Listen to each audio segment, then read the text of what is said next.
Friends, नमस्कार। आपका मंथन होम्योपैथी विजन में मैं doctor Rajinikanth Shukla doctor Shailendra sir के साथ में फिर से स्वागत करता हूं। हम लोग आज कुछ चाइल्ड डिजीज को हम कैसे परिभाषित कर सकते हैं, कैसे समझ सकते हैं कि क्या है ये चीज़ें। देखिए, जैसा कि सेंटेंस है लाइफ स्टाइल डिजीज, ठीक है। इसका मतलब साफ है, क्लियर है कि जो आपका लाइफ है, जो आप जिस तरीके से आप अपने जीवन शैली को किस तरीके से आप चल रहे हो, किस तरीके से चला रहे हो, आपकी जो दिनचर्या है वो किस तरीके से आप प्रोसीड कर रहे हो, डे बाय डे आप किस तरीके से आगे बढ़ रहे हो। आप बचपन से देखेंगे, फिर आप यंग हो गए, फिर आगे आपका ओल्ड एज आ रहा है।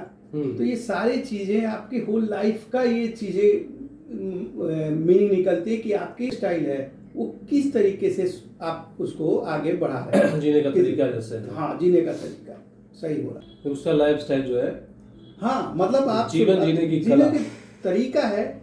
तो जब आप उससे और आगे आप जब चर्चा करेंगे, बात करेंगे, चाहे आप अपने क्लिनिक में देखोगे तो फिर उनके खाने का, पीने का, सोने का, काम करने का, फैमिली का, सामाजिक उसका जो सारी जगह पे वो तितर बितर दिखाई देगा। मतलब कोई आपको एक कंस्ट्रक्टिव वे में कहीं कुछ नहीं दिखाई देगा। इसके ना खाने का टाइम होगा, ना सोने का टाइम सही होगा, ना ड्यूटी पे जा रहे हैं तो ड्यूटी का भी अलग से प्रेशर है। मतलब हर चीज वो प्रेशराइज्ड वे में भी आपको हो सकता है कि उसकी वजह से मतलब तकलीफ के कई कारण हो सकते हैं। इन मुख्य कारण में अगर हम जाएं, लाइफ स्टाइल डिसऑर्डर के जो मुख्य कारण है उसमें क्या क्या मेन सबसे ज्यादा उसकी हैबिट को आप समझ लो। अगर एक वर्ड में हमसे आप पूछो तो सबसे ज्यादा हमें प्रभावित उसकी हैबिट करती है।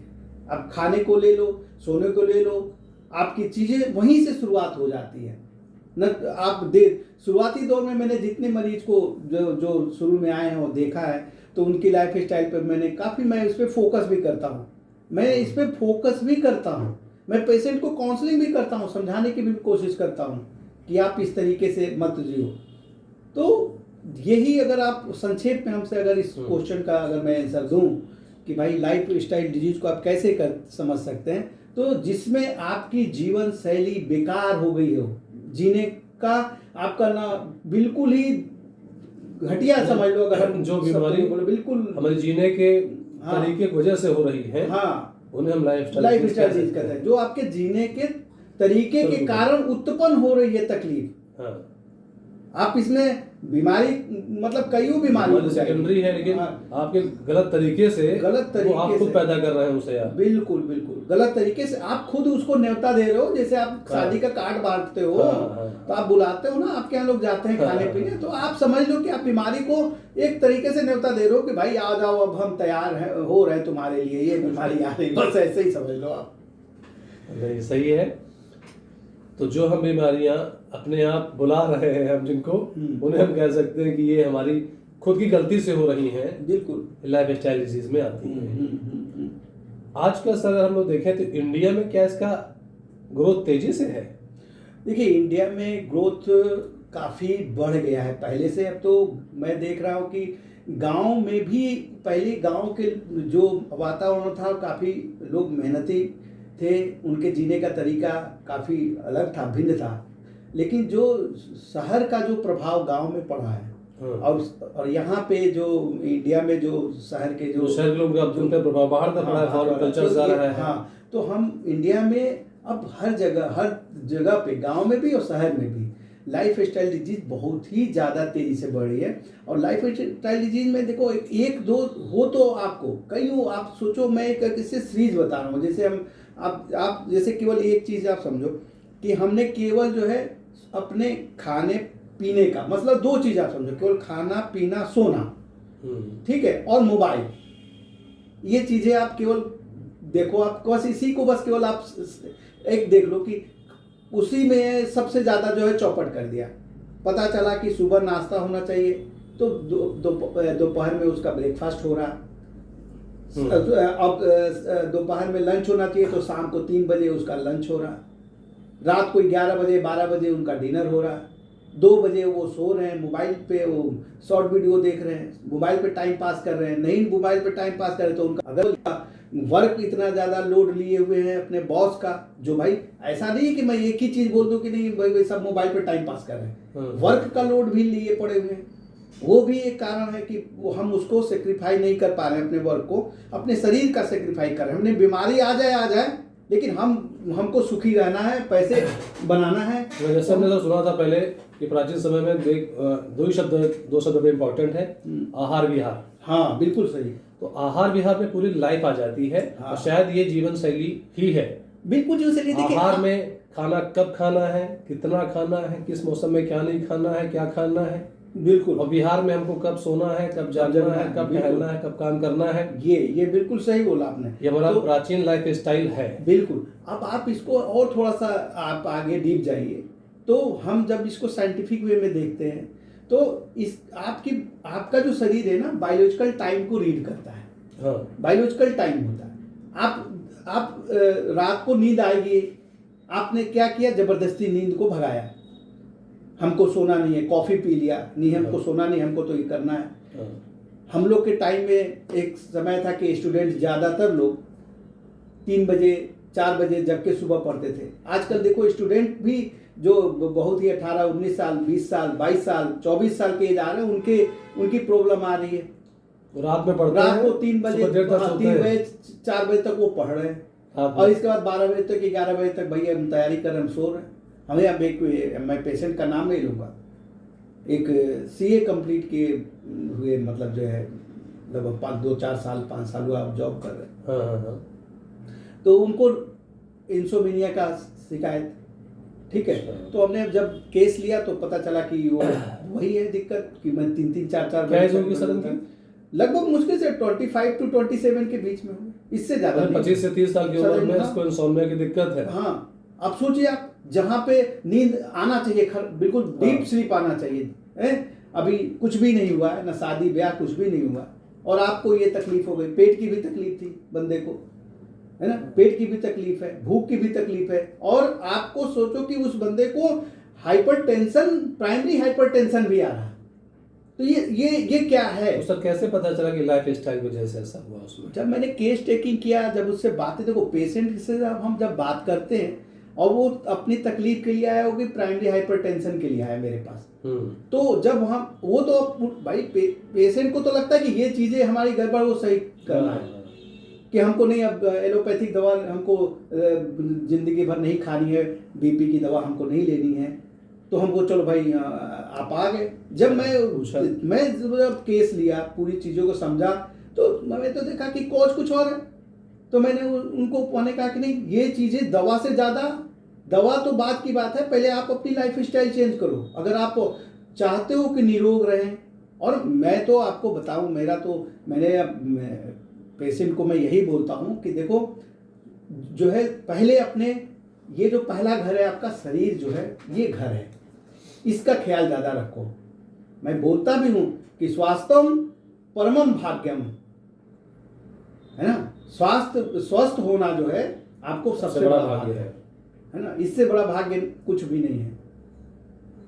इस चीज को लेके, मतलब देखिए, ये सारी चीजें जो है पहले आपको सोचना पड़ेगा कि हमें कहाँ पे चेंज करना है। यानी कि अपने देश में भी ये चीजें काफी तेजी से बढ़ रही हैं। बिल्कुल। लोगों का शहरीकरण में खास तौर से ज्यादा चीजें बढ़ी हैं, क्योंकि हम लोगों की दिनचर्या सब बहुत बिगड़ी हुई है। शहर और देहात जो है, दोनों चीजें अब नहीं रही। अब सबका, अब देखो, जब इतनी ज्यादा कनेक्टिविटी बढ़ गई है, कंपैरिजन में देखते हैं तो ठीक है, तो वहां भी सब कुछ वही आदमी सोचता है कि हम सेडेंट्री लाइफ जी ले, और जितना ज्यादा आप सेडेंट्री लाइफ जी रहे हो, जितना ज्यादा आपकी एक्टिविटीज, बॉडी की फिजिकल एक्टिविटीज बंद हो रही है, तो चीजें जो है बिगड़ती चली जा रही है।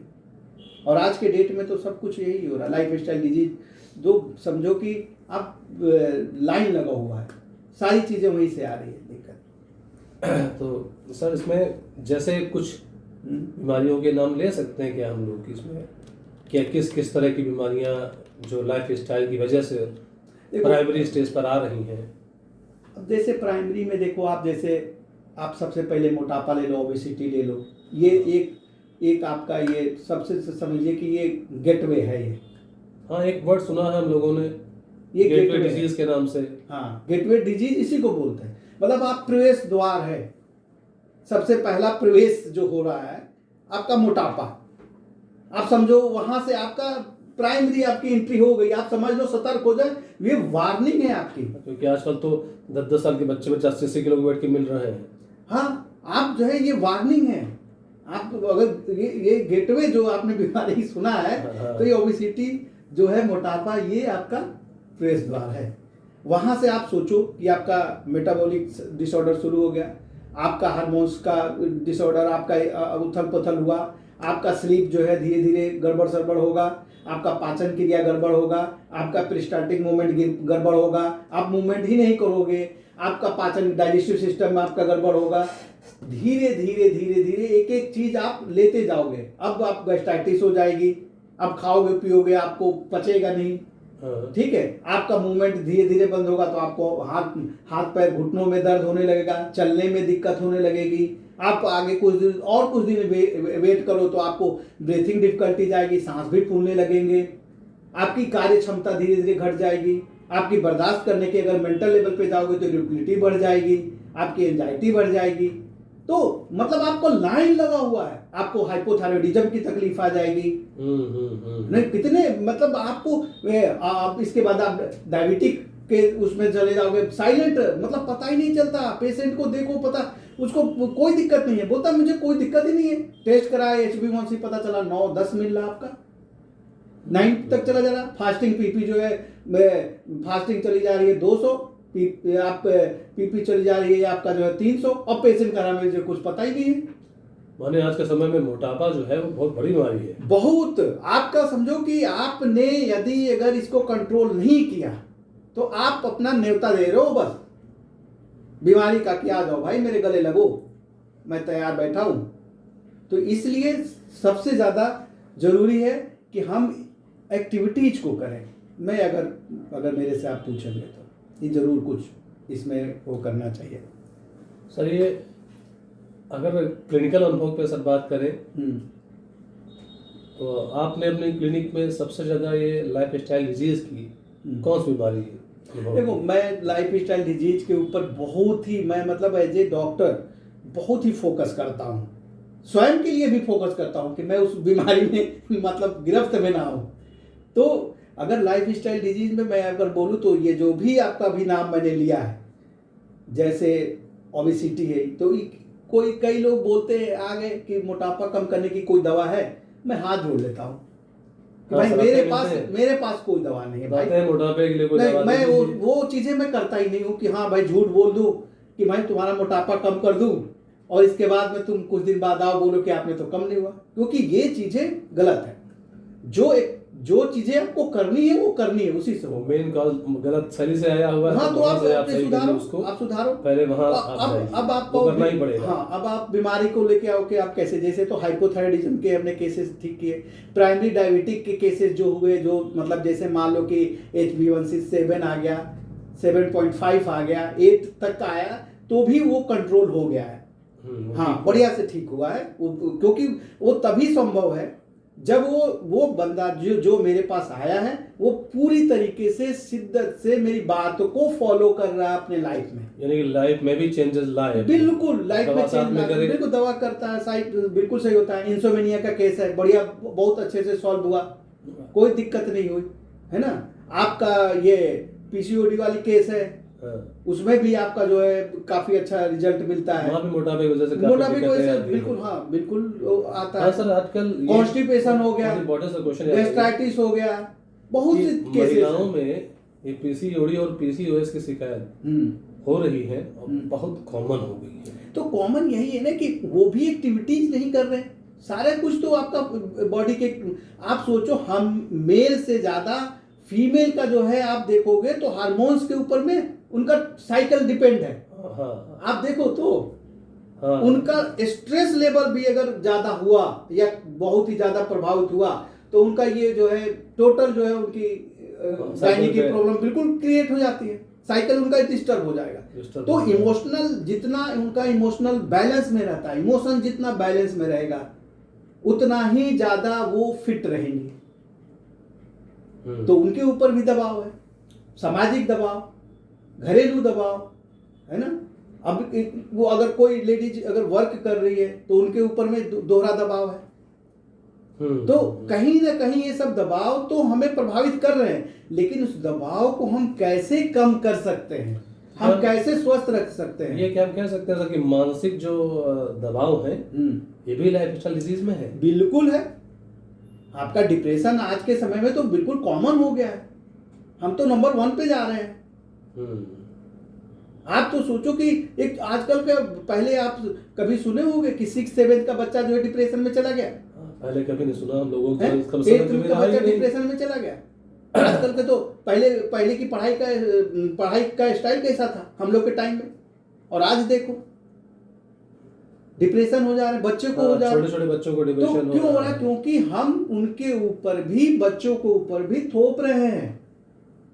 हम अपनी कामनाएं जो हम नहीं पूरा कर पाए हैं वो सारी चीजें एक और बच्चे में हम देखना चाहते हैं कि भाई ये हमारा पूरा कर दो। बच्चे की क्षमता का भी आकलन नहीं करते, उनको मोबाइल दे दिए है, मोबाइल खेल रहा, गेम खेल रहा। तो ये सारी चीजें जो है हमारे, उनके भी लाइफ स्टाइल प्रभावित हो रहे। उनका भी आप सोचो कि वो पहले कूदते थे, खेलते थे, आउटडोर गेम था, है तो उनका भी ठीक ठाक पाचन क्रिया। ज्यादातर बच्चे, ये मैं देखता हूँ, आपने जो पूछा क्वेश्चन की बीमारी, तो बच्चों में तो सबसे ज्यादा मैं देख रहा हूँ कि ये जो है कॉन्स्टिपेशन की शिकायत ज्यादा आ रहा है, मेंटल लेवल पे इरिटेशन ज्यादा आ रहा है। बच्चों में तो बहुत बीमारियां लाइफ स्टाइल के कारण ही हो रही है। बिल्कुल उनका खान पान बिल्कुल डिस्टर्ब है, मेंटल प्रेशर भी है। तो ये सब चीजें तो वाकई बच्चों में कॉमन दिखाई पड़ रही हैं। बहुत तो ज्यादा ये जो चीजें हैं इसको हमें मतलब चीजों को समझना पड़ेगा। सर इसकी वजह से प्रोडक्टिविटी पर भी प्रभाव पड़ता है लाइफ स्टाइल। बिल्कुल, आपकी जो क्षमता है आपकी जब कम होगी तो जो भी आप कार्य कर रहे हैं उसका तो बिल्कुल रिजल्ट आपको वो नहीं मिल पाएगा, है ना। आप की कार्य क्षमता कम हो जाएगी, आपकी ऊर्जा कम हो जाएगी। तो इसको ठीक कैसे किया जा सकता है, कम कैसे किया जा सकता है? देखिए, मैं आपको बहुत ही संक्षेप में इसको ठीक करने का उपाय बता सकता हूँ। दवा हमारे लिए सबसे पहले सेकेंडरी इसमें होना चाहिए, प्राइमरी हमारी टोटल फोकस होना चाहिए। हम दो चीज़ों से अपनी जीवन में चीज़ों को बदलते हैं या प्राप्त करते हैं, हैबिट और फोकस। हमें ये चीज़ें फोकस करना पड़ेगा कि मैं अपने लाइफ, जो मेरा जो शरीर ईश्वर ने दिया, जो हम हैं यहाँ, हमें उसको स्वस्थ रखना है। ये मेरा घर है, इस घर को साफ सुथरा रखना मेरा कर्तव्य है, और तभी हम जीवन में सब कुछ जो भी पाए हैं उसका आनंद ले सकते हैं। सही बात सर है। उसका आनंद तभी होगा जब आप स्वस्थ रहोगे। आरोग्यम परम भाग्यम स्वास्थ्यम सर्व साधनम। आरोग्य होना ही आपको सबसे बड़ा भाग्य है, और सारे साधन आपके जो पृथ्वी पे हैं, जो भी उपयोग कर रहे हो, स्वस्थ रहोगे तभी आनंद ले पाओगे। और नहीं तो जो आपको पसंद है, जो खाना पीना, जब बीमार हो जाओगे तो कभी आप डायबिटिक हो गए तो डॉक्टर क्या सलाह देते हैं, भाई ये नहीं खाना है, मत खाओ। अगर उसी डायबिटिक के कारण अगर आपकी किडनी पे असर पड़ गई तो भी ये भी मत खाओ। खाओगे क्या? तो सारी चीजें तो आपका कंप्रोमाइज कर लिया, सेक्रीफाइस कर लिया बीमारी को। तो हमें सबसे पहले प्राइमरी में ही हमें अपने आप को इतना एक्टिव रखना है, अपनी लाइफ स्टाइल पे फोकस करना है, पॉजिटिव थॉट्स लाने हैं, और हमें करना है इस बात को, अपने आप को कमिटमेंट करना है। घर वाले, डॉक्टर और उनके दबाव में नहीं, खुद स्वयं में जब व्यक्ति ये मान लेता है कि नहीं ये गलत हमारा है, और अगर कोई व्यक्ति आपको समझा रहा है, डॉक्टर समझा रहा है, आपके चीज़ें समझ में आ गई है कि नहीं ये चीज़ें दस्तक दे रही है, तो हमें पूरी तरीके से उस चीज़ों को बदलने के लिए प्रतिबद्ध होना पड़ेगा, स्वयं से कमिटमेंट करना पड़ेगा, जिसको हम बोल सकते हैं आफ्टर इंट्रोस्पेक्शन। आत्मावलोकन करने के बाद आप चीज़ों को समझ लो और हमें करना है, बाकी चीज़ें छोड़ दो। हमारा एक काम नहीं होगा उससे मेरे जीवन में कुछ असर नहीं आ सकता, अगर आप ये सोच लो। लेकिन मुझे सुबह उठ के और बाहर जाना है, मुझे उतना वॉकिंग करना है, योगा करना है, एक से जो आपको पसंद हो। मैं तो ये भी बोलता हूँ अपने पेशेंट को, आपको डांस अच्छा लगता है, डांस अच्छा लगता है, यंग है, अगर यंग व्यक्ति है और करते थे तो म्यूजिक बजा के अपने शरीर का करो ना भाई, मजे लो, कोई दिक्कत नहीं। आपको जॉगिंग अच्छा लगता है, धीरे धीरे वो भी शुरू कर लो। आपको वॉकिंग अच्छा लगता है, वो कर लो। आपको योगा अच्छा लगता है, वो कर लो।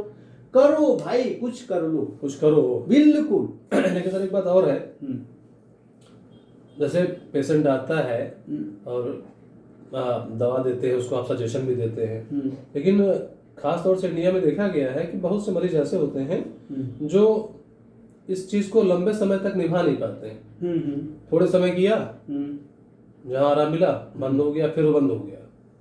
देखिए अब आप इसको कैसे कंटिन्यू करें, वो कुछ इसके देखो एक्चुअली में क्या होता है ना, जैसे इसमें 3-4 चीजें हैं। जैसे कोई व्यक्ति को शुरू किया तो क्या होता है कि उसने मुश्किल से 15 दिन, 1 महीने या 2 महीने थोड़ा सा जो भी मैंने बताया वो कर लिया, या अपने मन से कर लिया, या किसी के द्वारा प्रभावित होके, तो वो वेइंग मशीन पे जाना शुरू कर देता है।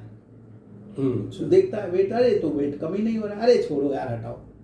लेकिन आपको समझना पड़ेगा, आप एक मैथमेटिक्स लगाओ कि यदि किसी व्यक्ति का 5 ग्राम वेट अगर बढ़ रहा है उसके गलत मतलब जीवन शैली के कारण, गलत हाथों से तो 5 ग्राम वेइंग मशीन पे तो आएगा नहीं। आप इसके बाद धीरे धीरे आप उसको कंटिन्यू, उसको मैथमेटिक्स में जोड़ो, तो 5 से अगर आपने महीने में अगर 30 से गुणा कर दो, 5 ग्राम मिनिमम बता रहा हूँ, तो कितना बढ़ गया? 150 ग्राम हो गया। और फिर 150 ग्राम को आप साल में कर लो 12 महीने का, कितना हो गया? लगभग 2 किलो लगभग हो गया। 2 किलो हो गया। तो आप अगर ऐसे ही वेट अगर गेन किए हो, तो क्या आप ऐसा सोचते हो कि आपने 5 साल 10 साल में जो गड़बड़ किए हो, कई को लोग 15 साल से कुछ भी नहीं किए हो, तो क्या आपके 15 दिन और 1 महीने से वो हो जाएगा? ऐसे ही घटेगा। जीवन अच्छा जीवन शैली, हाँ बिल्कुल, अच्छा जीवन शैली जीना, अच्छे तरीके से रहना, ये आपको, जैसे आप सुबह उठ के फ्रेश होते हो, इसके बाद आप नहाते धोआते हो, इसके बाद आप ब्रेकफास्ट लेने की कोशिश करते हो, लेते हो, और फिर आप ड्यूटी जाते हो, ये सारी चीजें, कुछ चीजें आपका फिक्स है ना, करते हो ना, करते हो, तो आप उसको भी फिक्स करो। आप उसको भी फिक्स करो कि नहीं, व्यायाम जो है, एक्सरसाइज, योगा, आपका जो है वॉकिंग, ये मुझे करना है तो करना है, ये भी जोड़ लो और बच्चों को भी आदत लगाओ, मतलब दिनचर्या में उसको शामिल कर लिया जाए। और दूसरा इसका कारण जो होता है कि हम को मोटिवेशन नहीं मिलता है, कई लोग करते हैं, मोटिवेशन नहीं मिल पाता है कि हाँ आगे और कंटिन्यू करो। तो अच्छे लोगों के साथ में आप थोड़ा सा जो विचार विमर्श करो, थोड़ा सा रहो, मोटिवेट लोग करेंगे तो भी हो जाता है कि हाँ चलो भाई करते रहो। तो इस कारण से भी लोग बीच में बंद कर देते हैं। तो सबसे मुख्य कारण तो मुझे यही लगा कि कुछ दिन जो है आएंगे, पूरा एनर्जी लेके आएंगे, शुरू होंगे, इसके बाद फोटो वोटो खींचेंगे, 2-4 दोस्तों को भेज देंगे, पार्क में थोड़ा सा सेल्फी भी ले लेंगे, और इसके बाद फिर पता चला कि दिखाई नहीं दे रहे 2-4 साल तक। तो वो चीजें नहीं होनी चाहिए। ये आपका अपने लिए कर रहे हो। बाकी इसके लिए तो मैं ये बोलता हूँ कि तुम स्वार्थी बनो। अगर मेरे एक शब्द को अगर आप ये समझो कि आप सब चीज छोड़ दो, इस चीज के लिए अपने लिए स्वार्थी बनो। ये पहला घर है, यही घर आपका असली घर है। इस घर का रखवाली करना आपका काम है, आपका कर्तव्य है। आप कैसे करोगे ये आपको सोचना है। आप करेंगे तो आपका भला होगा, बिल्कुल भला तो होगा, आपका नुकसान होगा। बिल्कुल। सर क्या होम्योपैथी इस जो गेटवे डिजीज हैं या बड़ी बीमारियां स्टार्ट हो रही हैं, तो इसमें कैसे हेल्प कर सकती है होम्योपैथी? देखिए हमारे होम्योपैथी में सैकड़ों दवा हैं। आप जानते हो कि होम्योपैथी हमारी इंडिविजुअलाइजेशन की थ्योरी को मानती है, ठीक है, उस पर डिपेंड है हमारा। तो हम ये तो नहीं बोल सकते कि ये मोटापे के लिए दवा है, ये आपका इसको थायराइड के लिए, आप हाइपोथायराइडिज्म है तो ये ले लो, इंसोमेनिया है तो ये ले लो। ये बोलना मेरे लिए तो भाई कठिन है और मैं बोल भी नहीं पाऊंगा। ये आप जहाँ पे जो रह रहा आसपास के अच्छे डॉक्टर से मिले, होम्योपैथ डॉक्टर से, वो इस चीज़ों की ट्रीटमेंट अच्छा है। होम्योपैथी में इसकी ट्रीटमेंट आपका स्ट्रेस का, मानसिक तनाव का, आपके एंजाइटी का, इंसोमेनिया का बहुत अच्छा वो है। अब दवाएं हैं, हम दवा देते भी हैं और फ़ायदा भी करता है। आप बहुत सी दवाएं हैं, इसको अगर सही से होम्योपैथी विधि से चुनाव होता है तो मरीज ठीक भी होते हैं, बट उसकी काउंसलिंग बहुत ही ज़रूरी है। आज ये लाइफ स्टाइल डिजीज़ के बारे में हम लोगों ने चर्चा की, बहुत ही लाभप्रद चर्चा रही। इसमें कुछ बातें निकल करके सामने आई कि लाइफ स्टाइल डिजीज़ का मेन कारण जो है हमारी जीवन शैली है। हम जीवन शैली में अगर बदलाव नहीं करेंगे तो इस तरह की बीमारियां दिनों दिन बढ़ती जाएंगी और हम उन्हें लेते जाएंगे बिना बुलाए हुए ही।